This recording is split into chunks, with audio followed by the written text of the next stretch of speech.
नमस्कार दोस्तों, आज के इस खास विश्लेषण में हम एक ऐसे मुद्दे पर बात करने वाले हैं जो सच में देश के हर घर, हर युवा और हमारी पूरी अर्थव्यवस्था से गहराई से जुड़ा हुआ है। हम बात कर रहे हैं बेरोजगारी के बढ़ते हुए संकट की। आज के इस एक्सप्लेनर में हम सिर्फ ऊपर ऊपर से बात नहीं करेंगे, हम इस पूरे संघर्ष, इसके पीछे छिपे असल कारणों और इसके व्यावहारिक समाधानों की तह तक जाएंगे। तो चलिए, बिना किसी देरी के शुरू करते हैं। अब जरा इस विरोधाभास को समझिए। एक तरफ माता पिता अपनी जिंदगी भर की गाड़ी कमाई बच्चों की पढ़ाई पर लगा देते हैं। उन्हें लगता है कि एक अच्छी डिग्री मिल गई तो मतलब एक सुरक्षित भविष्य पक्का हो गया। लेकिन असल हकीकत वो काफी कड़वी है। जब वही युवा सालों की मेहनत के बाद डिग्री लेकर मार्केट में उतरता है तो अक्सर उसे उस सुनहरे भविष्य की जगह सिर्फ निराशा, एक लंबा इंतजार और थका देने वाला संघर्ष मिलता है। ये कोई किताबी बात नहीं है, बल्कि आज हर मोहल्ले में अनगिनत युवाओं की यही सच्चाई है। तो इस पूरे विषय को अच्छे से समझने के लिए हमने इसे 5 हिस्सों में बांटा है। सबसे पहले बात करेंगे सपनों और हकीकत की, फिर समझेंगे बेरोजगारी के मूल कारण क्या हैं। उसके बाद युवाओं पर पड़ने वाले इसके प्रभाव को देखेंगे, राजनीति और चुनावी वादों की सच्चाई परखेंगे और अंत में सबसे जरूरी चीज यानी इसके रचनात्मक समाधानों पर चर्चा करेंगे। तो आइए शुरुआत करते हैं पहले हिस्से से, सपने बनाम हकीकत, यानी कैसे शिक्षा प्रणाली का वो सुरक्षित जीवन वाला वादा अक्सर टूट जाता है। हम अक्सर न्यूज़ में या रिपोर्ट्स में वो सरकारी आंकड़े देखते हैं जो बताते हैं कि रोजगार बढ़ रहा है और सब कुछ एकदम सही दिशा में जा रहा है। पर क्या वाकई ऐसा है? जमीनी हकीकत इन आंकड़ों से बिल्कुल मेल नहीं खाती। जब कोई पढ़ा लिखा युवा दसियों इंटरव्यू देने के बाद भी खाली हाथ घर लौटता है तो उसे उन कागजी आंकड़ों और अपनी असल जिंदगी के बीच एक बहुत बड़ी खाई नजर आती है। और यहीं से ये सवाल उठता है कि जो कागजों पर दिख रहा है वो असलियत में क्यों नहीं है।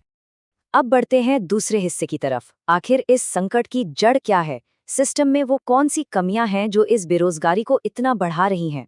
इस विशाल संकट के पीछे कई ढांचागत कारण एक साथ काम कर रहे हैं। सीधी सी बात है, अर्थव्यवस्था में जितनी नई नौकरियां बन रही हैं उससे कई ज्यादा तेजी से हर साल नए युवा काम मांगने बाजार में आ रहे हैं। जनसंख्या का दबाव एक बहुत बड़ा फैक्टर है। इसके अलावा ग्रेजुएट्स में जरूरी स्किल्स की भारी कमी है, सरकारी भर्तियों में होने वाली भयंकर देरी है और प्राइवेट सेक्टर में हमेशा छाई रहने वाली अस्थिरता है। ये चारों चीजें मिलकर इस संकट को और गहरा कर देती हैं। अभी हमने स्किल गैप का जिक्र किया। ये शब्द आजकल बहुत सुनने को मिलता है, पर इसका सीधा सा मतलब क्या है? मतलब ये है कि युवाओं के हाथ में कॉलेज की एक बढ़िया डिग्री तो है, लेकिन उस नौकरी को करने के लिए जो प्रैक्टिकल ज्ञान या इंडस्ट्री की ट्रेनिंग चाहिए वो बिल्कुल नहीं है। आज की कंपनियों को सिर्फ किताबी ज्ञान नहीं चाहिए ना, उन्हें ऐसे लोग चाहिए जो काम को प्रैक्टिकली समझें। और हमारी पारंपरिक शिक्षा व्यवस्था यहीं आकर मात खा जाती है। और अगर बात करें सरकारी नौकरी की तैयारी की, तो वो सफर तो किसी थकाऊ इंतजार से कम नहीं है। जरा इस टाइमलाइन को देखिए। पहले दिन बड़े उत्साह से फॉर्म निकलते हैं, महीनों की कोचिंग और रात दिन एक करने के बाद कहीं जाकर एग्जाम होते हैं, पर असली इम्तिहान तो उसके बाद शुरू होता है। रिजल्ट के लिए सालों साल बीत जाते हैं, कभी पेपर लीक, कभी कोर्ट केस। ये जो अनिश्चितता का दौर है ना, ये युवाओं के सबसे कीमती साल पूरी तरह से निगल जाता है। और इस सब का नतीजा क्या होता है? यही हमारा तीसरा सेक्शन है, युवाओं पर पड़ने वाला भारी मानवीय प्रभाव।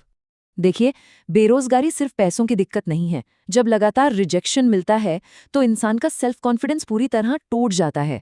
मानसिक तनाव और डिप्रेशन एक बहुत भयानक रूप ले लेते हैं।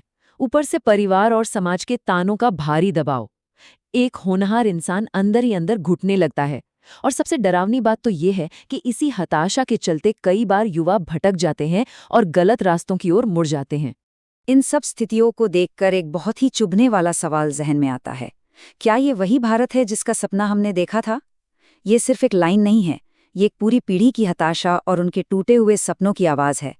जब युवा बंद कमरों में अपनी जवानी के बेहतरीन साल सिस्टम से लड़ते हुए निकाल देते हैं, तो ये सवाल पूरे समाज के सामने एक आईना बनकर खड़ा हो जाता है। अब रुख करते हैं चौथे हिस्से का, राजनीति और चुनावी वादे। इस समस्या के राजनीतिक पहलू को समझे बिना हमारी चर्चा अधूरी ही रहेगी। हम सब ने देखा है कि हर चुनाव से ठीक पहले एक बड़ा सवाल हवा में गूंजने लगता है। रैलियों में लाखों नौकरियां देने के बड़े बड़े वादे किए जाते हैं, पर क्या निष्पक्ष होकर सोचने पर ये वादे जमीन पर सच होते दिखते हैं। चुनाव खत्म होने और सरकारें बन जाने के बाद उन दावों की सच्चाई अक्सर कहीं धुंधली पड़ जाती है। वादे बस वादे रह जाते हैं और युवा फिर से उसी कतार में खड़े रह जाते हैं। अगर हम गहराई से विश्लेषण करें तो पाएंगे कि रोजगार के इस गंभीर मुद्दे का इस्तेमाल अक्सर सिर्फ वोट बटोरने के एक टूल की तरह होता है। कई बार तो इसका इस्तेमाल असली और बुनियादी मुद्दों से ध्यान भटकाने के लिए किया जाता है।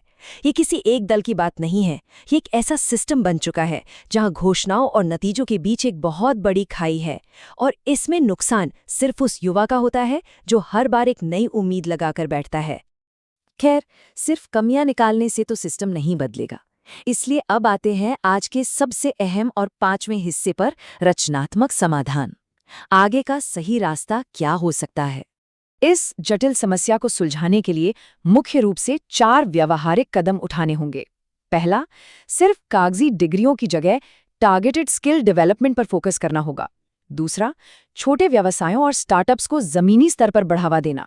तीसरा, सरकारी भर्तियों में पूरी पारदर्शिता लाना और उन्हें एक तय समय सीमा में पूरा करना। और चौथा, सबसे जरूरी कदम, इंडस्ट्री की मांग और हमारे एजुकेशन सिस्टम के बीच एक मजबूत तालमेल बिठाना, ताकि पढ़ाई पूरी होते ही युवा काम के लिए रेडी हों। और इसमें सबसे बड़ा गेम चेंजर क्या हो सकता है? युवाओं को सिर्फ नौकरी मांगने वाला नहीं, बल्कि नौकरी देने वाला बनाना। जब युवाओं को अपना काम शुरू करने और स्टार्टअप्स बनाने के लिए सही माहौल मिलेगा, तो वे न सिर्फ खुद आत्मनिर्भर बनेंगे, बल्कि समाज के कई और लोगों को भी रोजगार देंगे। सच मानिए, उद्यमशीलता की ये सोच पूरी अर्थव्यवस्था की तस्वीर बदल सकती है। अंत में हमें ये समझना होगा कि बेरोजगारी जैसी विशाल समस्या का हल खोजना सिर्फ सरकारों का काम नहीं है, ये पूरे समाज की एक सामूहिक जिम्मेदारी है। नागरिकों के तौर पर सवाल पूछना, जवाबदेही की मांग करना और शिक्षा के सही मायने समझना बेहद जरूरी है। जब पूरा समाज एक साथ मिलकर इस दिशा में काम करेगा, तब जाकर कोई सार्थक बदलाव आएगा। तो आज के इस एक्सप्लेनर को खत्म करते हुए एक बहुत ही सीधा सा सवाल छोड़कर जा रहा हूं। जब तक युवा खुद जागरूक नहीं होगा, तब तक बदलाव संभव नहीं है। क्या हम तैयार हैं? ये वक्त है हकीकत को पहचानने का और सही दिशा में कदम बढ़ाने का। इस विश्लेषण में हमारे साथ जुड़ने के लिए बहुत बहुत धन्यवाद।